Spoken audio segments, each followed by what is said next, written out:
Hello, my name is Al. Welcome to Downtime Recap. I'm going to be talking a little bit about Valheim, about Square Enix's new launch that's going to be coming in about 6 days, or on March 18th if you're watching this on a later date.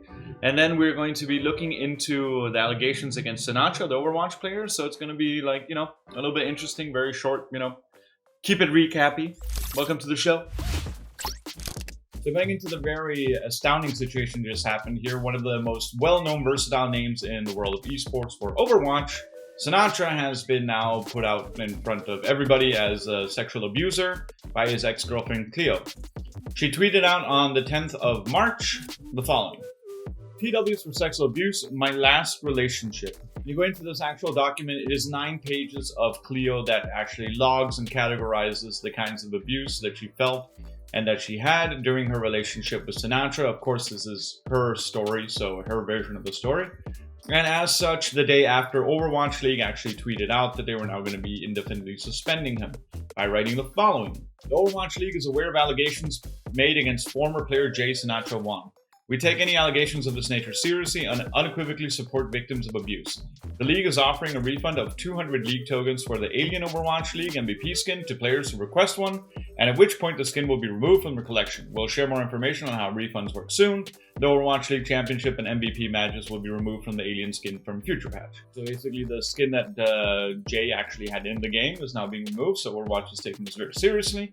And since Jay went out to play Valorant in the future, now it seems that his team is also suspending him, pending investigation. But the only thing that we actually thought was a little bit weird was, until it came out, full day passed, Sinatraa probably saw it, and then he actually had a very short tweet longer about the current situation.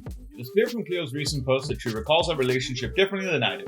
What we do agree on is it was unhealthy for both of us. I apologize to Cleo and regret how things ended, but I never assaulted her in any way. I am fully cooperating with investigations and providing the full audio and video clips Cleo referred to in her post. So yeah, it seems that now Sinatraa is going to be going under the loop, which is a good thing, and also sexual abuse and all those kind of things, and personal nature shouldn't be a part of the game. So if any of you guys played Rust, you might have known that there has been some kind of discrepancy in the servers. It might have been a little bit weird around the 10th of March, 9th of March in the evening. And that's because the actual server farm that was hosting the Rust servers burnt down, where some people have already commented that that is the most Rust thing to happen to a Rust server farm. So without further ado, they actually posted an update on their Twitter to explain about the situation, where they were at with things. And they said, we've confirmed a total loss of the affected EU servers during the OVH data center fire. We are now exploring replacements of the affected servers. Data will unable to be restored. And as some of you know or don't know, when you actually have like online worlds and everything else, they get stored on servers. And those servers, if they get destroyed, means the data gets destroyed. But we found that the most hilarious comment came right after that, when we saw one of the users called Teddy actually wrote, "Oh, we better get something in return for all the people that grind this week off their bases and shit.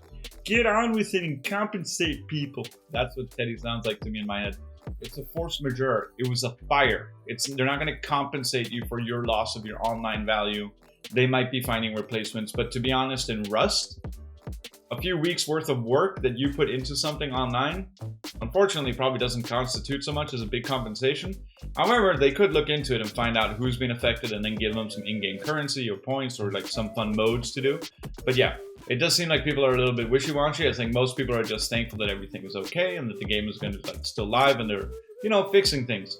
But posts like this are the reason the internet is just a hilarious place. Alright, for those of you that are super interested in Square Enix titles, on the 18th of March, which is 6 days from now, or probably 5 days from when you see this, is going to be launching a Square Enix Presents online digital conference presenting their new games. They're going to be showing 40 minutes of like trailers of their new games, like the new premiere for the new Life is Strange game, which people are going to be loving because they actually think that game has just spawned its own culture and fandom, which is amazing. And then they're going to be talking about all the other Square Enix things, and it's really nice to see that the companies are taking it into their own hands to do their own digital presentations and online conferencings. So as for our final piece of presentation today, as we do not have any more horrifying things happening other than the entire Sinatraa case, and the lawsuits from Riot are still, thankfully quiet. I bet you that's what the CEO is thinking right now, but no, he's also alligated. No, but going on to Valheim, we're going to be talking a little bit about now. They've hit 5 million sales, so congratulations to the company from Skoda. You get the Danish version. Scold. But yeah, congratulations to them again. They're still making like an amazing product. And then other things that we wanted to just shed light on is a little bit more of the creative and the wonderful side of Valheim. So a user called GipV actually recreated Notre Dame, the entire cathedral inside of the game, which looks amazing. He posted it on Reddit and it looks really cool. And then we just wanted to point out to a different YouTuber that goes by the name of Gaming Out. So he basically killed the first 2 bosses in the game only using campfires and makes really entertainment content. So it's been really nice to see those people like actually pull through and do like really cool things. And this game is like really in its infancy. Like remember when Minecraft came out, everyone was like, oh shit, this is a game with some blocks. But I mean, it does seem like Valheim does have the potential that people can rally behind. And then like with the updates coming for like, it's a company of 5 people. The same thing happened in Mojang. They started out very few people and then they became very many people. And now the game is like a massive empire that Microsoft bought out. So Valheim might be going in the same direction. So let's hope and see what happens. But until then further notice, that's going to be the recap for right now. Not much is going on. The pandemic is still raging across the world. Esports organizations and players are doing their best to like play from home. And we hope that you are also enjoying stuff from home. And that's been Alan and the recap. So you guys have a good one. That's going to be